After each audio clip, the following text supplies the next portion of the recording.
আসসালামু আলাইকুম। তো বাংলাদেশে ভালো ব্যাংক কোনটাকে বলবেন? পত্রিকার রিপোর্ট তো আসে যায়, যে ব্যাংকগুলো বন্ধ হয়েছে এগুলোও শীর্ষমানের ব্যাংক ছিল। তো যাই হোক, এখন পর্যন্ত ওভারঅল এতগুলো 61টা ব্যাংকের মধ্যে City Bank, BRAC Bank, UCB Bank, Jamuna Bank, Pubali Bank, Dutch Bangla, Eastern Trust, Islamic Bank, Dhaka Bank, এগুলো এসেছে আমানত বৃদ্ধিতে। এখন আমানত বৃদ্ধির মানেই এই না যে ব্যাংকটা ভালো। আমানত বৃদ্ধির মানে হচ্ছে গ্রাহকদের আস্থা আছে, জমা করতেছে। ইসলামিক ব্যাংক তার মূলধনে ঘাটতি আছে, ইউসিবি তার মূলধনে ঘাটতি আছে। তো এখন এক কথা বলবেন যে ভাই আমি কোনটাতে করব সেটা বলে দেন। দেখেন, আপনাকে আমরা বলি যে কখনো একটা ব্যাংকে টোটাল লেনদেন আপনারা করবেন না। একটা ব্যাংকে আপনার সেভিং অ্যাকাউন্ট থাকবে, একটাতে আপনি যদি এফডি করেন থাকবে, একটাতে যদি লেনদেন করেন সেটা থাকবে। অর্থাৎ 3 থেকে 4টা ব্যাংকে আপনি লেনদেন করবেন, কোনো সমস্যা নেই।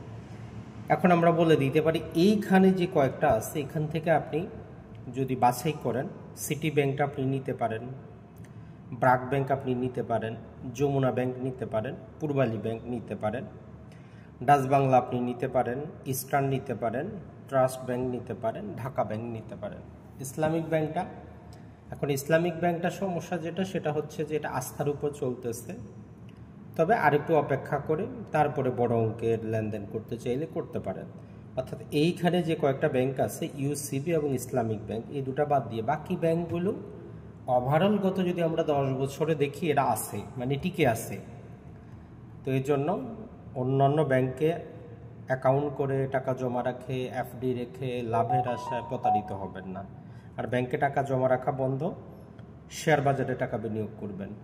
ছেলের নামে মেয়ের নামে যে ডিপিএস করতেছেন ওই ডিপিএসটা ওই ব্যাংকে রাখেন। সিটি ব্যাংকে ডিপিএস না করে সিটি ব্যাংকের শেয়ার কিনেন, ব্র্যাক ব্যাংকের শেয়ার কিনেন, ইউসিবি শেয়ার কিনেন, যমুনার শেয়ার কিনেন, পূর্বালী শেয়ার কিনেন।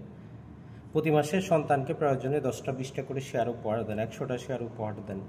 তো যাই হোক, শেয়ার বাজার রিলেটেড আমাদের আজকে একটা ক্লাস আছে। মোটামুটি আমরা আর একটা ক্লাস দিয়ে আমাদের প্রথম কোর্সটা শেষ করব। তো দ্বিতীয় কোর্সটা আমরা আগামী মাসে শুরু করব ইনশাল্লাহ। যারা আগ্রহী যোগাযোগ করতে পারেন। আসসালামু আলাইকুম, অসংখ্য ধন্যবাদ।